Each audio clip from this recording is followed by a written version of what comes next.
इसलिए मैंने आपसे जब सवाल पूछा तो यही कहा था कि जो अर्थशास्त्र भी जानता हो और सिस्टम भी जानता हो, तो वो जानते हैं कि पीएम का सिस्टम क्या है काम करने का। अगर वो शामिल किए जाते हैं तो वाकई में ये उम्मीद की जा सकती है कि पश्चिम बंगाल का विकास जो है वो तेजी से होगा। इस बीच एक खबर और आई कि रथिंद्र बोस पश्चिम बंगाल विधानसभा के नए स्पीकर होंगे। रथिंद्र बोस कूच बिहार दक्षिण सीट से विधायक हैं। नॉर्थ बंगाल से स्पीकर बनने वाले वो पहले नेता होंगे। तो रथिंद्र बोस ये भी एक नाम है जो स्पीकर के पद पर अब दिखाई देगा।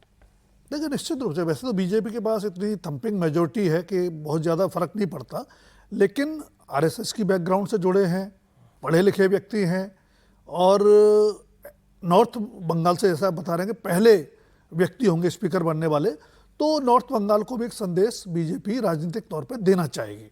जहाँ तक सान्याल की बात हो रही थी, संजय सान्याल की, मुझे लगता है पश्चिम बंगाल देश के उन राज्यों में है जिनकी अर्थव्यवस्था सबसे बदहाल है और लगातार बदहाली की तरफ गई है। तो अगर उस बंगाल को वापस ट्रैक पर लाना है तो कोई ना कोई आपको थोड़ा अलग तरह का प्रयोग वहाँ करना पड़ेगा। जैसा 1991 में मनमोहन सिंह को देश का वित्त मंत्री बना करके भारत सरकार में किया गया था, तो संजीव सान्याल उसके लिए बहुत उपयोगी है। युद्ध स्तर पर काम करना होगा और समय ज्यादा नहीं है रिजल्ट देने के लिए। 2026 में बैठे हैं, 29 में लोकसभा का चुनाव है, तो उससे पहले आपको बंगाल को विकास के ट्रैक पर वापस लाके दिखाना होगा। इसमें एक छोटा सा बात जोड़ दो कि देखिए, बंगाल 1961-62 तक नेशनल जीडीपी में लगभग 11% की हिस्सेदारी रखता था। आज वो लगभग 5.5% से थोड़ा ही ज्यादा है। तो देखिए कितना बड़ा मैसिव, इससे केवल बंगाल नहीं, पूरे पूर्व की भारत की जो भूभाग है, बिहार से लेकर पूर्वोत्तर तक, उस पे असर पड़ा है। इसलिए ये उस हिस्से के लिए भी काफी जरूरी है कि विकास की गति हर हिस्से में हो। ममता बनर्जी भी एक अलग फॉर्म में दिखाई दे रही हैं। ममता बनर्जी की वकालत पर विवाद गहरा गया है। दीदी की वकालत पर बार काउंसिल ऑफ इंडिया ने नोटिस दिया है। बार काउंसिल ऑफ इंडिया ने पश्चिम बंगाल बार एसोसिएशन से जवाब मांगा है कि एनरोलमेंट नंबर और तारीख क्या है, जरा ये बताई जाए। क्या वकीलों के रजिस्टर में दर्ज है ममता बनर्जी का नाम?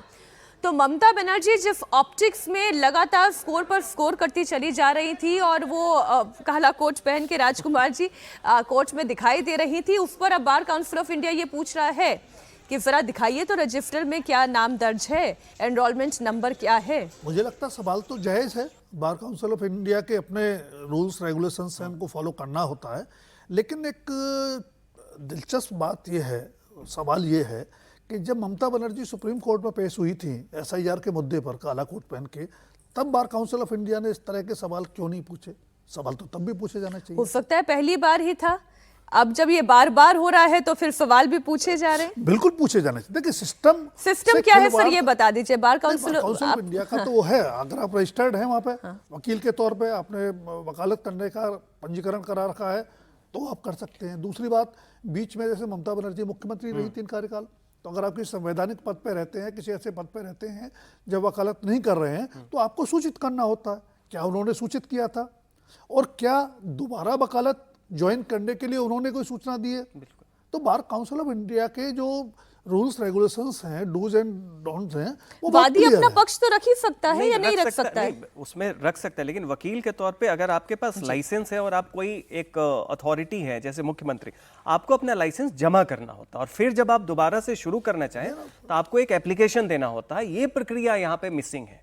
तो टेक्निकलिटी के तौर पे ममता बनर्जी का वहां जाना इसलिए ऑब्जेक्शनेबल है क्योंकि उन्होंने कभी अपना लाइसेंस सबमिट नहीं किया बार काउंसिल को जब वो मुख्यमंत्री 15 साल रही, और अब वो सीधा पहुंच गई। तो ये एक प्रक्रिया होती है जिसमें कोई भी वकील हो उसे दोबारा से एप्लीकेशन देना होगा कि मुझे फिर से मेरी लाइसेंस चाहिए, फिर से हम सक्रिय वकालत में आना चाहते हैं।